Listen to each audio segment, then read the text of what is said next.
a lo accesorio, curioso, anecdótico. Está muy bien, pero el problema es que a la hora de la verdad, a la hora del momento crucial, el problema es que los políticos oyen estas cosas y entonces creen que eso es la realidad y son los que tienen las llaves del dinero. Y resolver esto es una cuestión exclusivamente económica y financiera, hoy día. Antes quizá no hubiera contexto científico para atajar este tipo de enfermedades, etcétera, hoy sí lo hay. El hecho de que el avance sea más rápido o más lento, dicho muy llanamente y muy honestamente, cuestión de dinero. O sea, cuánto se invierte, cuánto se recibe, esa es la cuestión. Si se maleduca a la sociedad y los políticos, que son generalmente el estrato menos educado, parece que me van a retirar el pasaporte cuando salga, no me dejan entrar otra vez. Seguro que no. Ellos tienen la idea de que efectivamente eso es lo que hay que estar estudiando y este tipo de cosas y ignoran cuáles son los problemas acuciantes, ¿no? O sea, por ejemplo, financiación en enfermedades degenerativas del sistema nervioso, enfermedades neurológicas de la infancia, cero atención. Ni siquiera sabemos cuáles hay, cuántas hay. O sea, ni siquiera yo sé cuántas hay. De hecho, en España ni siquiera hay neurología infantil, ¿no? Digamos, no existe como no especialidad existe como reconocida. especialidad. Entonces, son retos, pero no lo sé. La gran ventaja yo creo que ha sido el abaratamiento de los viajes internacionales y la primacía de la televisión. Es decir, cuando se viaja fuera y alguien ve y aprenden y ven cómo funcionan las cosas en otros sitios, la gente viene aquí y dice, bueno, yo también me gusta esto y quiero también que ocurra de esta manera y no quiero que... Sí, en alguna entrevista que he visto suya habla de los ciudadanos exigentes, ¿no? De que los ciudadanos exijan... Totalmente, es decir, todos trabajamos mucho, todos tenemos muy poco tiempo, todos pagamos una cantidad de impuestos desorbitantes, invención del siglo XX. Tenemos que ejercer cierto control sobre cuáles son las cuestiones fundamentales y entiendo que hay muchísimas cuestiones fundamentales, obviamente en todos los ámbitos de la vida, pero también entiendo que hay cuestiones muy importantes aquí sobre la mesa que realmente están al alcance de la mano. Es decir, una actitud nihilista negativa es decir, bueno, investigar es muy difícil, el cerebro es un misterio enorme, dediquémonos a la especulación esotérica o al mundo espiritual y esa va a ser la solución nuestra últimamente. Abramos la caja negra y vayamos a desentrañarla. Y es simplemente cuestión de dinero y de tiempo y de esfuerzo. Hablando de dinero, ¿sabe cuánto es el presupuesto del Ayuntamiento de Málaga de este año, por ejemplo? 800 millones de euros.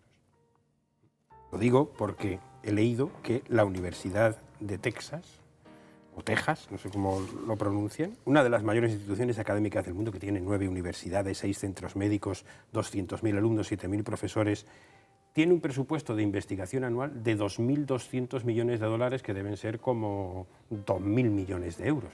Es decir, casi 3 veces más que el presupuesto de Málaga de un año destina la universidad en la que trabaja Juan Manuel Pascual a la investigación. Eso es destinar recursos, ¿no?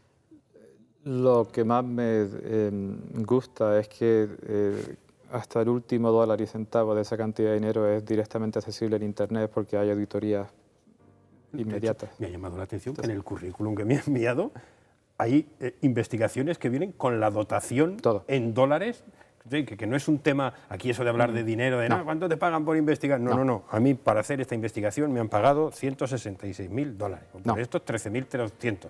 O en 4 años, 1.200.000 dólares. Mi salario está en Internet. O sea, quiero que la gente ahora empiece a buscarlo. No es inmediatamente descubrible, pero lo que gana el presidente de la universidad, lo que gana el decano, la agenda del presidente de la universidad, con quién se reúne, qué hace, qué no hace, como la del presidente norteamericano. Uno entra en whitehouse.gov y dice, bueno, ¿cuál es la agenda del señor Obama hoy? Y efectivamente hay bloques en negro donde uno no sabe, porque no debe saber una serie de cosas. Que no entren en whitehouse.com, que es una página porno. Por cierto, el dominio whitehouse.com es una página porno. También de eso me he enterado hasta yo, que no me gusta Internet, pero la cuestión es el ejercicio de control que los ciudadanos tienen que ejercer, porque si se permite que el Estado fiscalice al Estado, pescadilla que se muerde la cola y los ciudadanos no tienen acceso a qué es lo que se está haciendo y por qué, vamos de ruina, vamos de cabeza. Entonces todo es, no digo fiscalizable, pero todo es descubrible, demostrable, contrastable. cualquier tipo de financiación privada, en todos los proyectos que escribimos, obviamente tiene que haber un resumen en lenguaje llano para que el público general se entere. La financiación pública desde hace 3 décadas exige que cada proyecto vaya precedido por una página completa en el que el proyecto tiene que estar descrito en términos no científicos y va publicado en Internet cuando es financiado. Entonces, si alguien quiere ver qué hace el señor tal que trabaja en tal sitio, no tiene más que mirar y tiene el lenguaje totalmente accesible en que está investigando. O sea, la participación de la sociedad, de hecho, me gustaría que fuera un poco más aquí en España, ¿no? de lo que es. A veces cuando hablamos de eso, que los ciudadanos exijan mejor sanidad, no sé si corremos algún cierto riesgo de enfrentar modelos. Aquí tenemos la sensación de que el modelo americano es muy buena sanidad, pero no para todo el mundo, solo para el que la puede pagar. Sin embargo, igual nos convence más el modelo europeo de quizá no una sanidad tan puntera, pero sí accesible a todo el mundo. No sé si es compatible o hay un conflicto entre otros, porque claro, luego me encuentro con datos como que en el centro médico de la Universidad de Texas se atendió a 5 millones de pacientes en el año 2008, con 1.400.000 ingresos, pero el 25% carecía de seguro médico, de recursos económicos o incluso de documentación legal. Es decir, todo individuo que ha viajado, que ha vivido en Estados Unidos, sabe que los centros médicos académicos universitarios tradicionalmente se han ocupado de dotar los centros locales, los centros hospitalarios de manera gratuita. De forma que esos individuos, por ejemplo, carecen de documentos, son inmigrantes ilegales, ¿no? Principalmente del norte de México, etc. Es decir, nadie anda por la calle con diabetes sin tratar y le ocurre algo y eso no ocurre. Es demagógico decir que eso puede ocurrir, eso no ocurre de esa manera. Lo que se entiende por medicina privada norteamericana es que uno tiene su médico que es responsable supremo y absoluto de todo lo que a uno le ocurre y siempre vuelve a ver al mismo médico y es la persona con la que uno entra en contacto, que luego entra con un grupo de especialistas si es necesario. Lo que se entiende por medicina pública, que es esta medicina gratuita que la universidad lleva a cabo, etcétera, es una medicina a lo que equivale en España el carácter ambulatorio. Por ejemplo, 25% de mi tiempo, quizá 35% de mi tiempo, es asistencia a unidades de tipo ambulatorio donde una semana puedo estar yo, la semana siguiente puede estar otra persona. No necesariamente voy a ver a la misma persona 2, 3 veces seguidas. Los residentes sí la van a ver a la misma persona. Yo puede que no sea, sino que otro individuo supervisando se haga cargo, pero la persona es atendida. Pero el tema fundamental, vamos, y desde luego no quiero entrar en asuntos del coste de la sanidad y cuál es el modelo y cuál no es el modelo. La realidad que la población tiene que darse cuenta y abrir los ojos finalmente y tomar el toro por los cuernos es que cada vez es más cara la sanidad. O sea, no me refiero aquí y allí, estoy hablando universalmente. Cada vez es más cara. Cada vez se vive más tiempo, cada vez hay más tratamientos, cada vez son más intensivos, más costosos, más sofisticados. Hay un precio que pagar por ello. Es decir, no viene de manera gratuita. ¿Cómo estructura Europa, cómo estructura Estados Unidos? ¿Quién paga y cuánto paga? Bueno, pues ahí está el debate y nadie tiene la solución, nadie lo hace bien, los países están en ese caos. Ningún Estado parece, me da la impresión, o yo predeciría, va a ser capaz de hacerse cargo de la sanidad de todos sus ciudadanos de la manera correcta y necesaria, a no ser que, bueno, demagógicamente disminuya calidades. Muy fácil de hacer, ya ocurre. A no ser que impongan al individuo una parte del gasto, pago, ¿no? Y esas cosas. Efectivamente, no veo la manera, y no lo digo porque nuestra institución es del Estado, o sea, no es una institución que no tiene ánimo de lucro de ninguna y nadie gana dinero realmente. La cuestión es que es muy cara la asistencia. Es decir, una estadía de una noche en cuidados intensivos requiere una serie de instrumentos que hace 10 años, por ejemplo, no había. Y la sociedad tiene que buscar una forma de pagar eso. Y el individuo de a pie, probablemente no va a ser capaz de pagarlo. ¿Y cómo se soluciona el problema? No lo sé. Hace unos días ha estado en Málaga para pronunciar una conferencia. Ha aprovechado, no sé si está de vacaciones, si ha venido a ver a algún paciente de los que también a veces pasa consulta aquí, pero una de las cosas que ha hecho es dar una conferencia. ¿Se imaginaba que una conferencia de un neurólogo que vive en Estados Unidos iba a tener el público que tuvo, que estaba la sala abarrotada, la gente de pie? Son todos amigos. No paso consulta porque no ejerzo la medicina en España. Lo que sí hago es que suelo ver a personas que tienen problemas serios importantes porque verdaderamente me remuerde la conciencia, me siento muy mal. Entonces hago lo que puedo, siempre dedico un día o dos para tratar de ver y aconsejar, asesorar, y luego cada uno sigue con su médico por el camino correcto, incorrecto, etcétera. Pero no esperaba realmente no esperaba que hubiera tanto público en la charla. Fue idea de Andrés García Maldonado, que bueno, se cedió, como él lo hace todo de manera tan brillante y excelente. Y agradecí mucho también al señor alcalde que viniera. La universidad también mandó un vicerrector. La presidenta de la Asociación de Antiguos Alumnos de la universidad vino, lo cual fue muy emotivo. Y principalmente eran antiguos amigos, profesores de medicina, muchos profesores de humanidades. Estaba mi profesor de filosofía del Instituto Don Domingo Blanco, que me hizo una ilusión enorme. Había profesores míos de cuando yo era muy pequeño.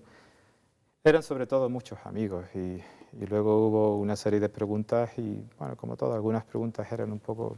Bueno, después de la amenaza que hizo en la presentación, que eso sí he llegado a oírlo. ¿Qué dije? ¿Qué hice? Dice, bueno, luego podréis hacer preguntas y si no las hacéis vosotros, corréis el riesgo de que os las hagan yo a vosotros. Yo creo que todos dijeron, déjate a ver qué nos va a preguntar, por si acaso vamos a preguntar cualquier cosa. El público español es muy pasivo, es decir, la imagen de que viene el conferenciante ex cátedra, suelta el meeting, el dogma, y todo el mundo duerme y se dedica a mirar el teléfono móvil y luego aplaude.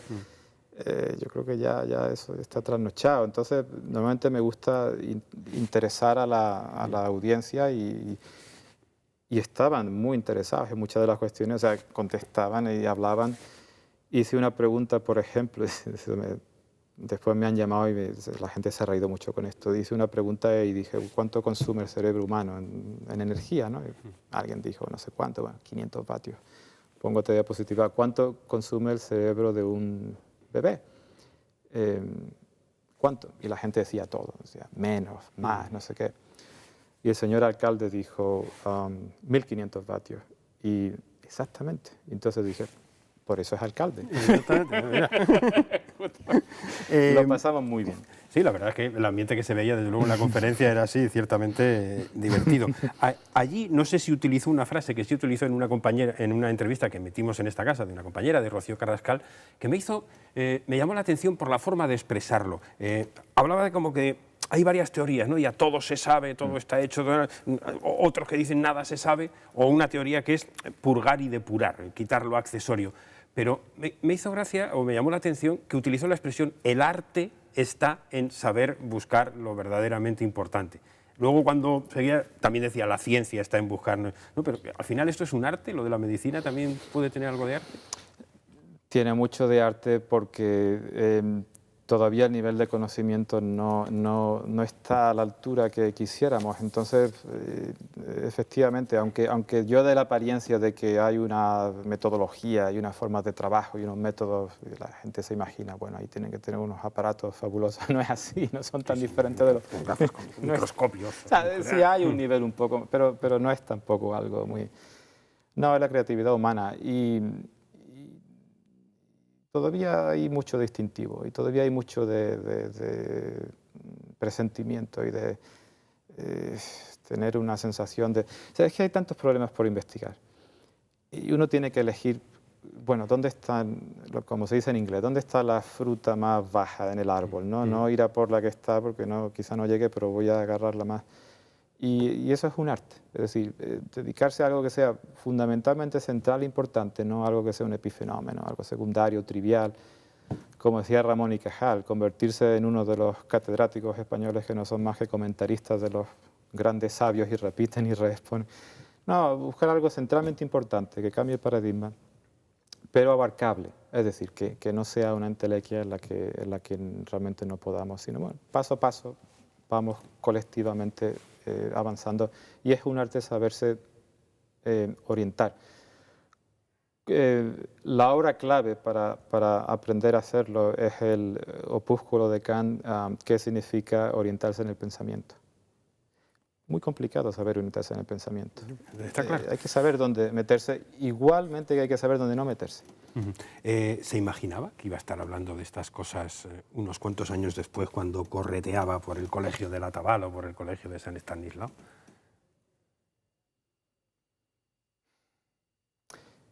No, me imaginaba que iba a trabajar en ciencia, en investigación. Sabía, de hecho, que iba a dedicar parte de mi tiempo a la lectura de la filosofía y la literatura. Eso lo sabía desde que tenía 4 años prácticamente. Sabía que eso era lo que me gustaba. No sabía que iba a hablar y menos en público, o que, por ejemplo, iba a ver el mundo entero como consecuencia de mi trabajo. Nunca se me pasó por la cabeza que por ejemplo, hoy pudiera estar aquí hablando. Cosa que yo realmente no busco, ni tengo especial pasión por la luz De los focos. de los focos, pero hubo una persona muy inteligente el otro día, Rosa Francia, que me dice, sí, pero piensa en el efecto de ejemplo que das a los que vienen detrás, que están tratando de superarse, hacerlo bien, sobrevivir, hacer su doctorado, colocarse. Piensa que te ven y dicen, oh, este individuo le va bien, está haciendo las cosas bien, y nunca lo había pensado de esa forma. Pero si a mí me va bien, probablemente vendrán muchos otros, que es lo que hace falta, que sean como menos igual que yo, y ojalá, y sin duda, mucho mejores que yo, que lo harán más rápidamente, con menos esfuerzo, con más eficacia, que no tengan que pasar por el camino que yo pasé. O sea, si yo puedo encontrar un par de atajos para que esas personas que vienen después de mí, en sentido práctico, la gente que está en mi laboratorio ahora mismo, ¿no?, que lo tengan un poco más fácil que lo que yo lo tuve, de manera que su producción comience ya radicalmente a ser muy buena, con eso me doy por más que satisfecho. ¿Era el típico estudiante repelente que sacaba matrículas de honor? Sí. Para que no vamos a engañar, ¿no? Era el típico estudiante encantador que sacaba matrículas de honor. Sí. Ah, bien, está bien. Supongo que hay cosas de esas que se guardan para toda la vida cuando alguien que se dedica a esto conoce a Severo Ochoa, por ejemplo, ¿no? Eso tiene que ser... Algún día escribiré porque ya me lo han pedido, un opúsculo o un artículo, no lo sé cómo hacerlo, publicaré las cartas y con algún contexto para que se entienda, porque Porque hubo primero se conocieron aquí, hubo una relación epistolar y luego ya una relación... De hecho, en fin, algunas de las cartas de recomendación que le llevaron a Estados Unidos están firmadas por Severo Ochoa. Supongo que eso debe ser como que te recomiende, no sé, bueno, Severo Ochoa. Ignacio Núñez de Castro, que era entonces el catedrático de bioquímica, me parece que era jesuita o ex jesuita, de hecho, no me acuerdo, lo invitó a Málaga a dar unas conferencias. Delaida de la Calle, que entonces era una brillante profesora universitaria, me alertó y me dijo, va a venir Severo Ochoa, ¿por qué no lo saludas? Y lo saludé. Y le dije, ¿le importa que le escriba? Y me dijo, no, por supuesto. Entonces comenzamos y ya llegó el día en que la primera carta me dijo, muy brevemente, dijo, bueno, gracias por escribirme. Siempre digo que aquello que lo hace a uno más feliz, como decía la carta, siempre digo que la felicidad es alcanzable dedicando la vida a lo que a uno más lo satisface. Por tanto, si usted tiene intereses, le recomiendo que se vaya a Estados Unidos y se forme allí el día que acabe la carrera de medicina. Y así lo hice, sin pensarlo 2 veces, porque ya tenía cierto interés.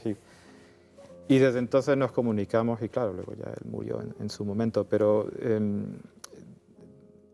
era una persona verdaderamente muy especial, muy inteligente como pocos.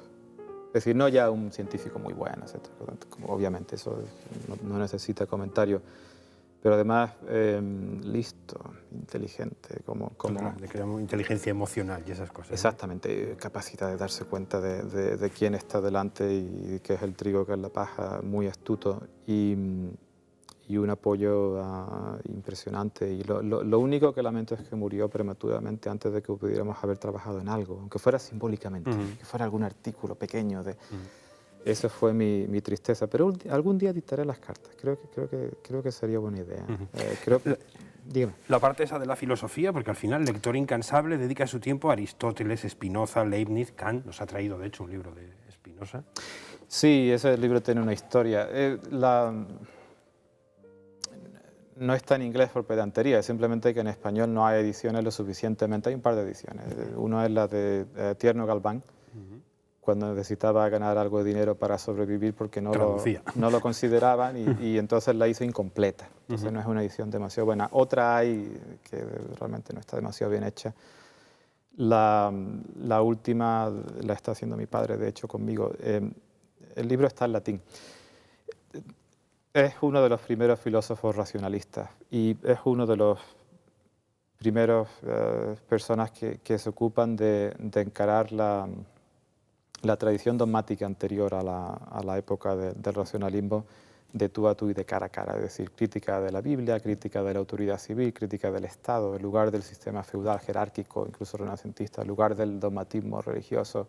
Spinoza ataja estos problemas como si fuera una conversación de tú a tú directamente y analiza y hace una exégesis, por ejemplo, de la Biblia exclusivamente basada en la racionalidad. ¿Qué hay aquí que sea racional? Que sea racional en este texto que finalmente es una obra literaria y voy a tratar de comprender las claves.